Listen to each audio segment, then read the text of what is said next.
That's what it was. And after the sparring, we respected each other. Like, it was a different type vibe after we sparred, honestly. Now it was like, oh, damn, bro. Like, damn. Like, we really started to get to know each other, you feel me? Because when he came out, he was popular. Like, Shakur was the guy. They knew him. Everybody knew him in amateurs. One thing I can say, though, because, I've been seeing, we've been amateur together and stuff. Right. Yeah. Tio can fight. The boxing world was shocked after a sparring leak showed Keyshawn Davis knocking out Shakur Stevenson.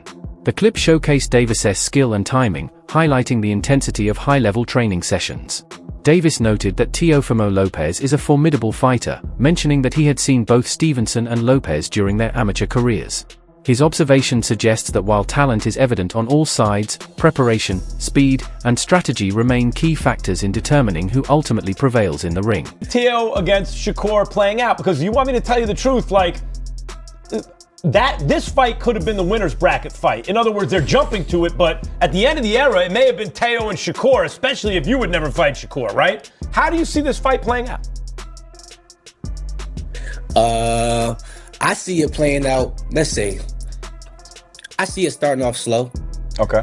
And then I see as Shakur wins the first round, as Shakur wins the second round, slowly, I think Teo is going to eventually start picking it up and start imposing his will.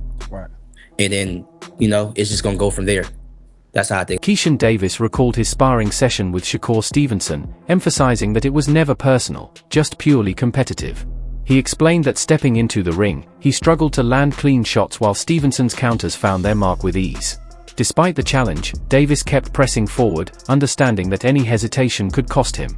The intense exchange taught him to respect Stevenson's skill and reinforced the importance of persistence and focus. When I get in the ring, man, why I cannot hit this man, right? I cannot hit him, but he touching me. So I was like, oh, this is different. He different. Like, he different. So I just keep, I'm 14, he's 16. I just keep going, I just keep going. So some getting through, some not, some getting through, some getting not. And I felt as if I was to step off the gas pedal, he was gonna get me. So I just had to keep going, you feel me? And I know he explained that a lot of times in interviews, like that's why he respect me so much, because in that sparring right there, I didn't respect him at all. I was just trying to F him up, you know what I'm saying? Like, and that's what it was. And after the sparring, we respected each other. Like, it was a different type vibe after we sparred, honestly. Now it was like, oh, damn, bro, like, damn. Like, we really started to get to know each other, you feel me? Because when he came to our gym, he was Shakur Stevenson has been training intensively throughout his fight camp, showing remarkable focus and dedication. Each session is approached with discipline as he fine-tunes his technique, sharpens his speed, and builds his endurance. Stevenson's commitment goes beyond physical preparation. He studies opponents, analyzes strategies, and visualizes different fight scenarios to ensure he is mentally ready. His camp emphasizes consistency, precision, and improvement across every facet of his game. By maintaining this level of focus, Stevenson aims to enter the ring fully prepared, confident, and in peak condition, ready to execute his game plan and perform at his absolute best. Time away from my family. How you gonna beat me? Ain't no way you can beat me that way, bro. That's why I keep saying I'm the best. Niggas don't want this shit more than me. I know it. I know it. I want this shit so bad. So bad. Shit easy, gang. Easy, man. Easy. Always easy, man. You already know. Always easy, man. This supposed to be a sprint. Let's go. This ain't no sprint. No, it's a job. Keyshawn Davis reflected on his long-standing connection with Shakur Stevenson, describing their relationship as one that went far beyond the ring. From the very beginning, Davis considered Stevenson a brother, yet a competitive rivalry naturally developed between them, pushing both athletes to improve and challenge each other at every stage of their careers. This balance of camaraderie and competition played a key role in their growth, as they learned from one another while striving for excellence. Davis emphasized that their rivalry was always built on mutual respect and a shared ambition to reach the highest levels of boxing. Sure, you know what I'm saying? It's not even gonna feel right. What were some of the experiences, like with you guys growing up, like as young men and young teenagers in Virginia, like what some of those things that shaped you to know, like, he's my brother, man, I could never do that? Yeah, the moment when I was like, all right, yeah, Shakur, I genuinely actually got real love for you was when I was going through my deep depression times, even before I was going into the mental home, I used to tell my brother a lot. But then I started like backing off from my little brother because he was my little brother. I started talking to Shakur a lot about like how I was feeling and how I was thinking and what I was doing to myself. And Shakur was just giving me advice that I really like take in and like, damn, okay, I got you and stuff like that. And then I end up going to the mental home and, you know, like he calling me in there, checking up on me and stuff like that. I get out of the mental home, he pulling up on me, making sure I'm straight, making sure I get back in the gym, make sure I continue to do what I love. So On the Ariel Helwani show, Shakur Stevenson spoke candidly about his upcoming fight with Teofimo Lopez. Stevenson, a rising star celebrated for his precision and ring intelligence, addressed critics who questioned his readiness or ability to challenge Lopez. He conveyed unwavering confidence in his skills, asserting that Lopez has never faced an opponent of his caliber. Stevenson emphasized that this fight would present challenges unlike anything Lopez has encountered before, with his combination of speed, strategy, and adaptability set to test Lopez in ways no previous opponent could.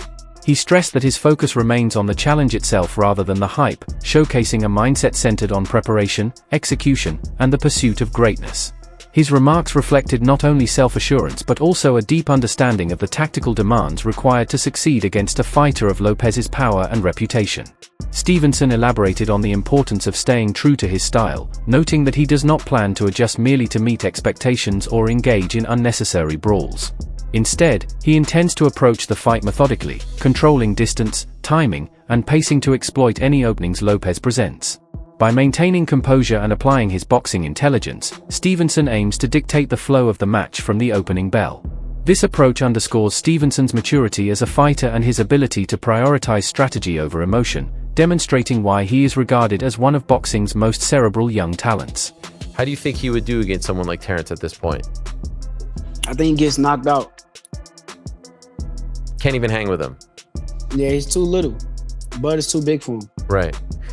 As far as skills, though, do you think he's on par with the likes of Terrence? I'm not gonna say he's on a Terrence Crawford level of skills, but he's very skillful. He got a lot of things with him that puts him at a high level. One thing that was interesting to me was it seemed like you were going to move on from Matchroom, but now Eddie Hearn is involved in this, and this is a Matchroom event. It seems like, I know it's a ring card too, but he's promoting it here in the United States. So what is the state of your relationship with Eddie and Matchroom at this point? Eddie's my guy. I'm actually not signed to Matchroom, but he's my guy. I'm a big fan of Eddie Hearn, and nothing but respect to him. But I'm glad he's the promoter that's on this card. I'm glad to share the spotlight with his promotional company. So if he's your guy, how come you're not signed to Matchroom? I mean, it's just business. If it makes sense, then I will. You know, if it come down to it and that's what makes sense, then we'll do it. But right now, I don't think it makes sense. Okay, so are you just more of like your own man at this point? Your own entity? Yeah, I am. Okay. Do you negotiate with the ring people, with Turkey? You just do that yourself? Boosie Ennis, a respected boxing analyst and commentator, shared his assessment of the Shakur Stevenson vs. Teofimo Lopez matchup. Ennis issued a strong warning to Lopez, emphasizing that underestimating Stevenson would be a serious mistake.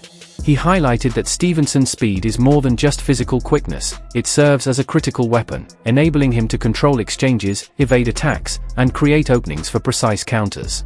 Ennis stressed that fighters who rely solely on power, without factoring in timing and movement, are often vulnerable against Stevenson. According to Ennis, Lopez must respect Stevenson's full skill set, as the combination of intelligence and velocity in the young champion presents a unique and dangerous challenge in the ring. And I gotta tell everybody that what you call him is real athletic too, Teofimo. So I mean, I don't think it's gonna be an easy fight. You know what I mean? People think, a lot of people say it's gonna be easy and all that. Nah, Teofimo can punch and he can box. And like I said, he's real athletic. So, you know what I mean? That'll make it a little difficult right there. You know what I mean? I see a lot of people going back and forth with it. Some people think Teo got the advantage because of the weight and that he's athletic and explosive. Some people say Shakur is the better boxer. Yes. Right? Yeah. How you see that fight ending? Well, they saying, they got the weight and all that. I see Shakur box big guys, light heavyweights and all that stuff. Just like Moose, he box heavyweights and put the heavyweights down. You know what I mean? I think that's the right move for him. You know what I mean? Get up, and I think he can really do good at that weight. This isn't a stoppage. I'm looking at a decision, not a stoppage. But then it all according how Till come in. If Till come at him, I mean, he gonna run into some shots. It might be over. You know what I mean? Now, you always tell me it's the shot that you don't see coming. That's it. That power is speed. Right. So, could it be a situation where people underestimate Shakur's punching power? Yeah. I think Shakur can punch. You know what I mean? I think he can punch. It's just like I said, speed is power. You know, not them guys, muscle bound guys come in and they tell me, oh, he can punch and all that. Like I just got finished saying, like you just got finished saying, matter of fact, the punch that you don't see. Dan Rafael, a veteran boxing journalist, provided his perspective on the fight by highlighting the impressive careers and skill sets of both competitors. Rafael emphasized that the matchup represents a clash between a technically proficient boxer in Stevenson and a dynamic, powerful fighter in Lopez. He acknowledged Lopez's explosive ability to change the course of a fight with a single punch while also praising Stevenson's disciplined approach, ring intelligence, and defensive mastery. Rafael noted that this combination makes the contest highly compelling as both fighters bring distinct strengths that could dictate the outcome under varying circumstances. Defeated Lomachenko. He did suffer the upset loss to Kambosos. There were some physical issues there that we didn't know about going into the fight, not to make excuses for him. But regardless, he came back and even though maybe he didn't shine and scintillate maybe in some of those fights after that, when it came time to step up and take on the champ, which was Josh Taylor, he shined in that fight. So when Teofimo is matched, in a big time opponent, he's delivered, and he's done it, a number of times. And, he looked really good against Taylor. And Shakur, by the way, similar thing. He's been flawless through his career. He may be not the most exciting at times, but Shakur Stevenson gets the job done. He has won titles from featherweight up to lightweight. When his back was against the wall, quote unquote, and everybody had big expectations, and he had a lot of pressure on him not to make it a boring fight and all that kind of business. What did he do in his last fight against William Zepeda? He stood in the pocket, he fought the guy, and he won handily. He shut him out basically. He won like 10 rounds to 2. I mean, he fought a unification fight against Oscar Valdez, a fighter that, even though he might have been favored, thought maybe Oscar could do some damage because he was a good puncher and had a great amateur background and a great chin and all those types of things. And he went out there and he routed him also. I mean, so, these are two of the best young elite fighters in boxing. And their fight has been talked about for a long time. They spent most of their careers together at Top Rank, which was a fight. If you ever ask Bob Arum, he'll tell you that was a fight that Top Rank, down the road had their eye on at some point when they were going to be, closer in weight to each other. Because obviously Teofimo had started off, a little bit heavier than Shakur, but they would eventually catch up to each other. They're both Olympians, by the way. Teofimo he's American, but he fought for his parents' country of Honduras in that same Olympic Games. It was Shakur Stevenson winning a silver medal for the United States. I mean, they have all kinds of accomplishment. I do think they have a healthy respect for each other. They know each other for all the years being at Top Rank events together. They fought on the same undercard twice when the main event was Terrence Crawford, who was obviously very close to Shakur, but Teofimo was on those shows also. So, and they're doing it in the right place. This is not a fight they're taking to a place that doesn't make sense. All respect to the big matches they do in Saudi Arabia, but this is the kind of fight that belonged in America, and it didn't belong in Las Vegas. It belongs in New York City at Madison Square Garden. Teofimo is from Brooklyn. Shakur is from Newark, New Jersey, which is a 5-minute train ride from Midtown Manhattan. I mean, it's got everything you want to see. The Garden hasn't had a lot of big fights in the main arena over the last few years. The last one they had was the third fight between Katie Taylor and Serrano. But before that, it'd been, a couple years, I think, since they... Tim Bradley, former world champion and respected analyst, examined the fight through a lens of technical depth and significance for the sport. Bradley highlighted how the matchup reflects the evolving nature of boxing, where young elite fighters challenge one another to define the next generation's hierarchy. He drew parallels to Devin Haney's rise, noting that fighters like Stevenson are part of a movement emphasizing skill, adaptability, and strategic thinking alongside traditional power. According to Bradley, this fight represents an opportunity for both Stevenson and Lopez to prove their status within the sport, showcasing how the next generation balances physicality with technical excellence. Bradley emphasized that fighters such as Stevenson set the standard for precision, speed, and tactical awareness, which challenges opponents to elevate their own game. Lopez, known for his explosiveness and athleticism, must adapt to Stevenson's carefully measured approach. Bradley suggested that young fighters observing this matchup can learn from both men. Stevenson's disciplined methodology and Lopez's ability to assert power and control under pressure. Ultimately, Bradley framed the fight as a significant event, not just for the two fighters, but for boxing as a whole, illustrating the sport's continued evolution. Yeah, I think Devin Haney setting the trend. Devin Haney setting the trend. Yeah. Yep, he's setting the trend. Now all these young guys starting to test themselves against each other now. That's what we want to see. That's what we want to see. We want to see who the best is, yo. And then the winner of this fight right here needs to fight Devin Haney. Why not? Why not? Keep it going. Keep it going. But anyways, look, this is a message, man.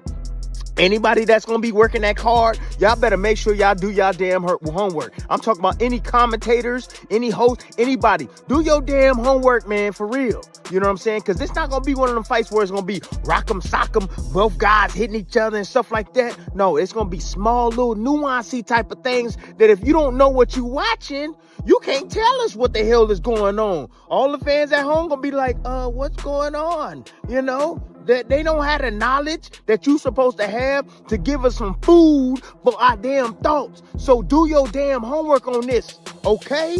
Oh, that go for everybody that's gonna be calling this fight, because there's every offense that, or every type of any offense that's gonna be landed, it's gonna have to be earned or set up. Both these guys are intelligent, right? Teofimo Lopez, explosive as hell. He's smart as well. Shoot, you got to remember, this man was the first man to beat Lomachenko. Yeah, well before Haney. Yeah, So, look, check this out. And you already know Shakur Stevenson. You know what he bring into the ring. Defense first. Yep, defense first. You ain't getting nothing. I'm gonna get mine when I get mine and when I want to get mine, but you ain't getting nothing. So look, y'all might perceive this fight as being boring. And another viewpoint in the discussion focused on Teofimo Lopez's performance against top-tier opposition. Analysts note that Lopez tends to reach his peak only when challenged by elite fighters, with his overall ceiling being influenced by the quality of the opponent. In facing Shakur Stevenson, Lopez is expected to operate at the highest level, demanding precision, timing, and full utilization of his reflexes. This dynamic suggests that the fight will push both athletes to demonstrate their best capabilities, with Lopez needing to rely on his speed, power, and strategic awareness to remain competitive. The analysis emphasized that Lopez's natural aggressiveness and offensive instincts must be complemented by discipline and patience. Against a boxer like Stevenson, reckless exchanges or poorly timed attacks could quickly be exploited. Stevenson's ability to control distance, read Lopez's tendencies, and anticipate attacks increase. I just can't see how it's possible that whilst Teofimo, we've seen a ceiling with him in terms of he's been beaten by certain opponents, we know that he can lose in the ring. But I don't know if that's a genuine ceiling, because I think that his ceiling is actually one of the most changeable in boxing based on who's in front of him. And so actually, I think there's a very, very good chance we're going to see the best possible version of Teofimo Lopez in the ring against Shakur Stevenson. But we should talk about Shakur Stevenson before we get into the nuts and bolts of the fight, what it might look like, and why it is so risky for both men. Now, Shakur Stevenson is currently undefeated. He's 24-0 with 11 KOs. He turned pro back in 2017. He's the same age as Teofimo Lopez at 28 years old, both men in their athletic primes. He's 5'8". These are on paper heights, so potentially a little bit shorter. He could even be a bit taller than Teofimo Lopez.